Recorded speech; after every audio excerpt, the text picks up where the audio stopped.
to change the trajectory of some of the things that we're doing. We're too focused on infectious disease, thinking about all the viruses and things that circulate around. But I remember he challenging me.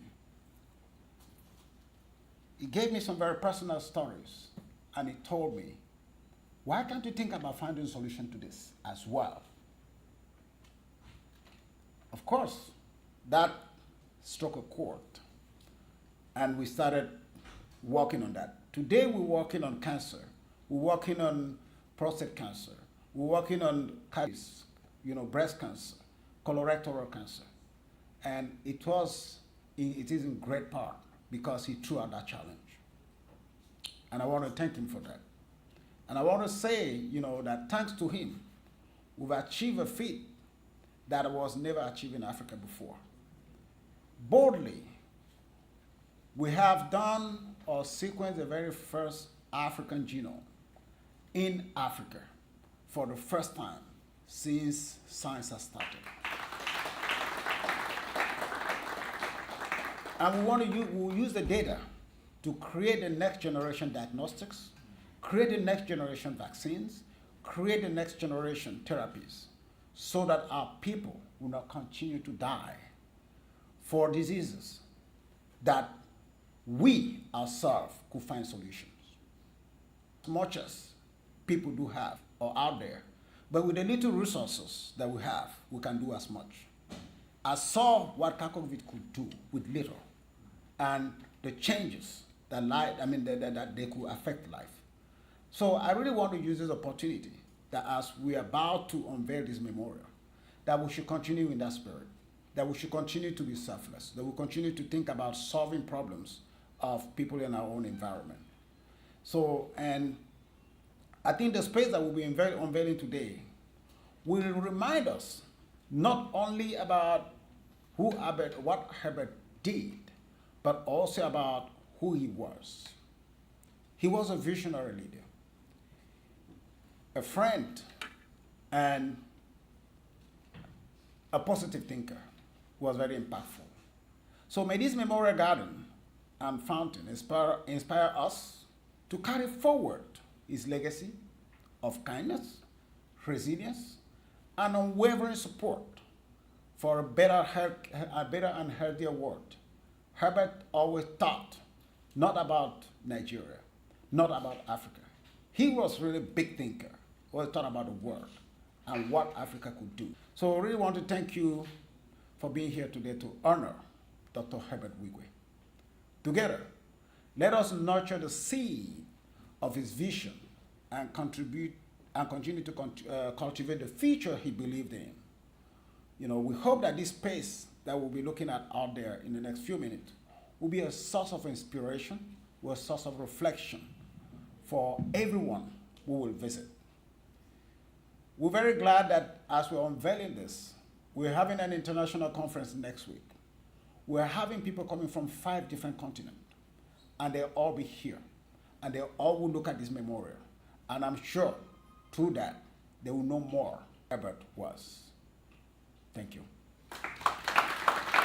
I just want to say the Vice Chancellor of the University,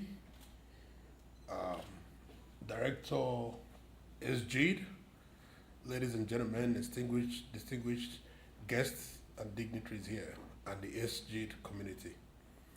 I want to say good afternoon and thank you for honoring us. I stand here today deeply moved and honored to accept the recognition on behalf of our son, friend, brother, and colleague, Herbert Wigwe. And first and foremost, I'd like to express a heartfelt gratitude on behalf of my family in particular, an appreciation to the African Center for Excellence and Genomics of Infectious Disease, SGID, the Redeemers University, for the profound gesture. The Herbert Wigwe Memorial Garden is a testament of Herbert Wigwe's unwavering dedication to improving human lives through groundbreaking research and collaboration. Dr. Wigwe's legacy extends far beyond this garden. His selfless support to SGID and Access Bank partnership has paved the way for significant advancements in genomics and public health. His commitment to empowering African researchers and scientists has inspired a new generation of leaders. This memorial garden serves as a poignant reminder of Dr. Wigwe's passion, humility, and perseverance. It symbolizes the transformative power of partnership. To SG team, I offered my sincere appreciation for your tireless effort in advancing this research in public health. Your work has improved countless lives, and this would definitely make Dr. Wigwe proud of himself wherever he is. To Access Bank, I thank you for your unwavering support to SGID and Dr. Wigwe's vision. Your partnership has been instrumental in driving this impactful change. As we celebrate SGID's 10th anniversary and grand opening of the center, let us honor Herbert's memories by the following. Number one, continuing to push boundaries in genomics research and public health. Two, fostering collaborative partnership and drive that drives meaningful changes.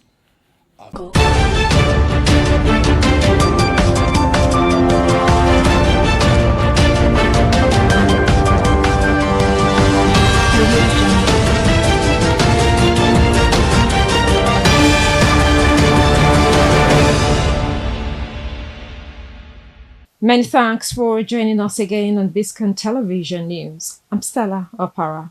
Coming up in the news, Tinubu delivering what PDP promised.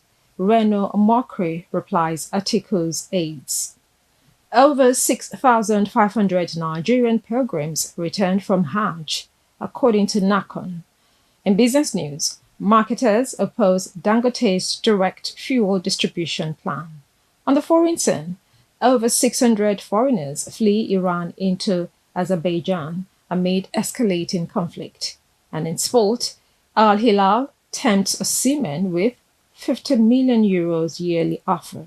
Raise hits off. Now the news in detail. The former presidential aide Reno Omokri has steered political waters with a bold declaration that President Bola Tinubu is implementing reforms originally championed by the People's Democratic Party. In a statement on Tuesday, Omokri said Tinubu's strides, including the removal of fuel subsidy, naira flotation, student loans, and devolution of power, mirror long-held PDP positions.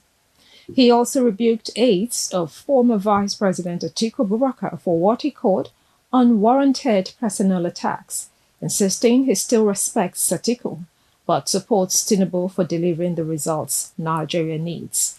Omokri defended his political stance, stating that national progress should take precedence over party loyalty. He drew ideological parallels between Tinubu and Atiku, noting their shared roots in the defunct Social Democratic Party. Despite alleged hostility from Atiku's camp, Omokri vowed not to retaliate, maintaining his loyalty to past confidences.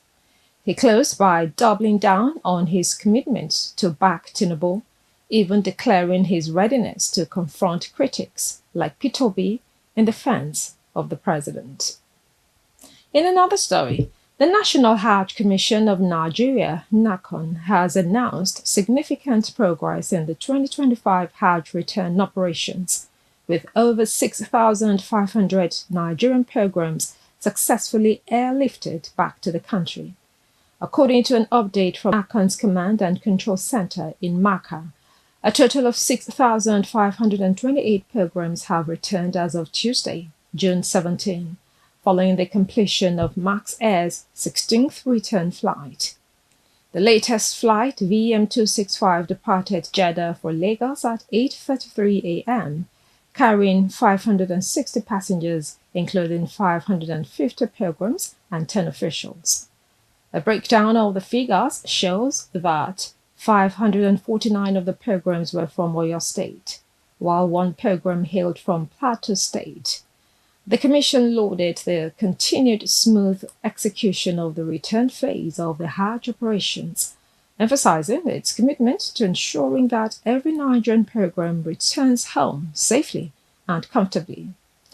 In a statement shared via its official X platform, NACON thanked pilgrims for their patience and cooperation, while reaffirming that monitoring efforts would remain in full is successfully concluded.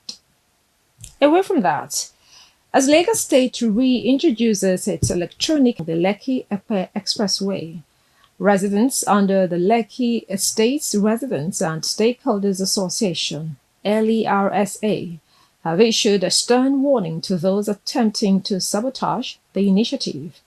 In a joint statement by LERSA Bello and Chairman of the Communications Committee, Yomi Benson, residents emphasized the need to restore sanity in prolonged traffic, routine accidents, and environmental damage caused by unregulated